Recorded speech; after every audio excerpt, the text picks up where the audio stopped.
తెలుగు కథ వింటారా ఛానల్ కి స్వాగతం. వెనుకటికి ఒక ఊళ్ళో ఒక గురువు ఉండేవాడు. ఆయన దగ్గర ఒక శిష్యుడు చదువుకుంటూ ఉండేవాడు. గురువు గారి పెళ్ళాం గయ్యాళితనానికి పెట్టింది పేరు. ఎప్పుడూ మొగుణ్ణి తిట్టిపోస్తుండేది. పాపం గురువు గారు ఎదురు చెప్పకుండా ఆ తిట్లన్నీ సహిస్తుండేవాడు. శిష్యుడికి ఇదంతా చాలా ఆశ్చర్యంగా ఉండేది. గురువుగారిని చూస్తే శిష్యుడికి ఎంతో జాలి వేసేది. ఇలా ఉండగా ఒక రోజున శిష్యుడు గురువుగారితో ఇలా అన్నాడు. గురువుగారు, ఎంతకాలమని ఇలా మీ భార్య చేతిలో రోజు చివాట్లు తింటారు? నేను మీ దగ్గర చదువు మొదలు పెట్టిన దగ్గర నుంచి చూస్తున్నాను.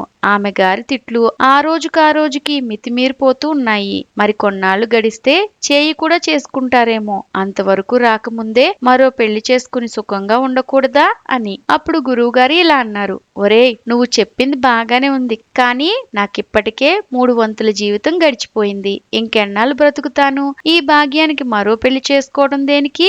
ఇలాగే మరో 4 ఏళ్ల పాటు ముక్కు మూసుకున్నానంటే నా జీవితం వెళ్ళమారుతుంది. ఇప్పుడు ఎటొచ్చి ఆలోచించవలసింది నీ సంగతి. పెళ్లి చేసుకుని సుఖంగా ఉండవలసిన వాడివి నీవు. అందుకని నా సంగతి అలా ఉంచి నీ మటుకు నువ్వు జాగ్రత్తగా బుద్ధిమంతురాలైన పిల్లని పెళ్లి చేసుకో. కానీ ఒక సంగతి మాత్రం నిజం, నువ్వు ఎంత బుద్ధిమంతురాల్ని చేసుకున్నా కొన్నాళ్ళయ్యేసరికి నీ మీద సవారీ చేయకుండా ఉండదు. ఇది నా అనుభవం మీద చెప్తున్నాను. నీవు పెళ్లి చేసుకుని కాపురం చేస్తుండేంత వరకు నేను బ్రతికి ఉంటే నీ పెళ్ళాం ఎంత బుద్ధిమంతురాలో నేను చూడకపోను. అలా అనకండి గురువుగారు, అప్పటిదాకా మీరు బ్రతికి ఉండాలి గాని నేను చేసుకునే పెళ్ళాం ఎంత బుద్ధిమంతురాలో మీరే కల్లారా చూస్తారు అన్నాడు శిష్యుడు. కొంతకాలం గడిచింది. శిష్యుడు చదువు పూర్తయింది. గురువుగారి దగ్గర సెలవు తీసుకుని తన స్వగ్రామానికి వచ్చేశాడు. మరి కొద్ది రోజుల్లోనే శిష్యుడికి పెళ్లి అయింది. మన శిష్యుడి పెళ్ళాం గయ్యాళితనంలో గురువుగారి పెళ్ళాన్ని మించిపోయింది. పాపం శిష్యుడు ఏం చేస్తాడు? గురువుగారిని వెక్కిరించినందుకు తనకు మంచి ప్రాయశ్చిత్తంగా ఇలాంటి పెళ్ళాం దాపరించిందని విచారించాడు. ఎలాగో రోజు చివాట్లు తింటూ సంసారం సాగిస్తున్నాడు. ఇలా ఉంటుండగా గురువుగారు శిష్యుడి గ్రామం మీదుగా ఆ పక్క ఊరు వెళ్ళవలసి వచ్చింది. శిష్యుడు ఎలా ఉన్నాడో చూసిపోదామని గురువుగారు శిష్యుడి ఇంటికి వచ్చారు. గురువుగారిని వాకిట్లో చూడగానే శిష్యుడికి పై ప్రాణాలు పైనే పోయాయి. కాసేపటికి తెప్పరిల్లుకుని కుశల ప్రశ్నలు అడిగాడు. పలానా ఊళ్ళో పని ఉండి పోతున్నాను. ఇక్కడ దాకా వచ్చేసరికి నీ సంగతి జ్ఞాపకం వచ్చి ఎలా ఉన్నావో చూచిపోదామని వచ్చాను అన్నారు గురువుగారు. గురువుగారు ఆ పూటకి తన ఇంట్లో మకాం వేయకుండా వెంటనే వెళ్లిపోతే బాగుండును అనుకున్నాడు శిష్యుడు మనసులో. కానీ చూస్తూ చూస్తూ ఎలా వెళ్ళమంటాడు?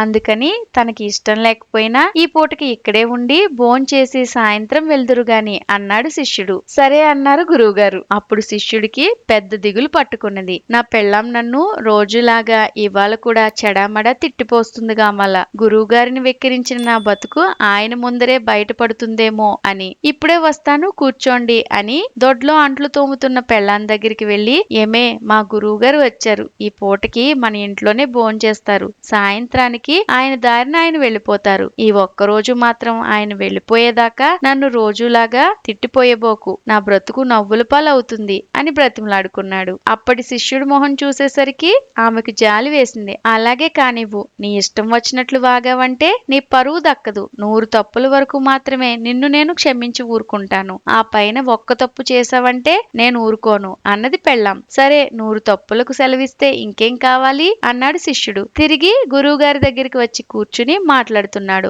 మాటల్లో మధ్య మధ్య, ఏమే, ఇంకా మడిగట్టుకుని ఏడవలా? ఇంకా రోడ్డు దగ్గరే అఘోరిస్తున్నావా అని తన ఇష్టం వచ్చినట్లు వాగేస్తున్నాడు. శిష్యుడి పెళ్ళాం నోరు మెదల్చకుండా పని చేసుకుంటూ ఉండడం చూసేసరికి గురువుగారు మొత్తానికి నా శిష్యుడు మంచి పెళ్ళాన్నే సంపాదించుకున్నాడే అనుకున్నాడు. కానీ అసలు సంగతి ఆయనకి ఏం తెలుసు? పెళ్ళాం 100 శనగ్గింజలు ఒళ్ళో పోసుకుని తిట్టినప్పుడల్లా ఒక్కో గింజ తింటోంది. ఈ సంగతి పాపం శిష్యుడికి తెలియదు. నోటికి వచ్చినట్లల్లా తిట్టేస్తున్నాడు. ఇంతలో వంట అయింది, లేవండి అని లోపల నుంచి పిలుపు. గురు శిష్యులు భోజనాలు కూర్చున్నారు. శిష్యుడు తన ధోరణిలో ఒళ్ళుపై తెలియకుండా త్వరగా వడ్డించి అఘోరించు అన్నాడు. పెళ్ళాం ఒక్క శనగ్గింజ నోట్లో వేసుకుంది. కూర మారు వడ్డించేడు అన్నాడు. మరో గింజ ఖాళీ అయింది. ఇలా చెడామడా తిట్టేస్తున్నాడు శిష్యుడు. తిట్లతో పాటు శనగ్గింజలు అయిపోతున్నాయి. అప్పటికప్పుడే 100 తిట్లు తిట్టేశాడు శిష్యుడు. పెళ్ళాం ఒళ్ళో కూడా ఒక్క శనగ్గింజ మిగల్లేదు. పెళ్ళాం పులుసు చట్టి తెచ్చింది వడ్డించడానికి. అలా వెధవ మొహం వేసుకుని చూస్తావేం, ముందు గురువుగారికి వడ్డించు అన్నాడు శిష్యుడు. దాంతో 101 తప్పు అయింది. ఇంకేం, ఆమె కళ్ళు ఉరుముతూ అలాగే వడ్డిస్తాను ఉండు అని ఆ పులుసు చట్టి తెచ్చి శిష్యుడి నెత్తిన కొట్టింది. దాంతో శిష్యుడికి కపాల మోక్షం అయింది. చట్టి అడుగున ఊడిపోయి అంచు మాత్రం శిష్యుడి మెల్లో కంటెలాగా ఉండిపోయింది. పెళ్ళాం ఆ కంటె పుచ్చుకుని, 100 తప్పులు సరే అన్నాను కదానని నీ ఇష్టం వచ్చినట్లు వాగుతావా, పులుసు పోతే పోయింది, ఆ చట్టి ఖరీదు ఇచ్చి మరీ కదులు విస్తర్ ముందు నుంచి అన్నది. గురువు గారికి ఈ ఒక్క ముక్కతో వ్యవహారం అంతా తెలిసిపోయింది. ఇక అక్కడుంటే తనకు మూడుతుందేమోనని గురువు గారు మజ్జిగైనా పోసుకోకుండా లేచి వెనక్కి తిరిగి చూడకుండా వెళ్లిపోయాడు. ఇలాంటి మరెన్నో కథలు వినాలనుకుంటే తెలుగు కథ వింటారా ఛానల్ ని తప్పకుండా సబ్స్క్రైబ్ చేసుకోండి. మరొక మంచి కథతో మళ్ళీ కలుద్దాం.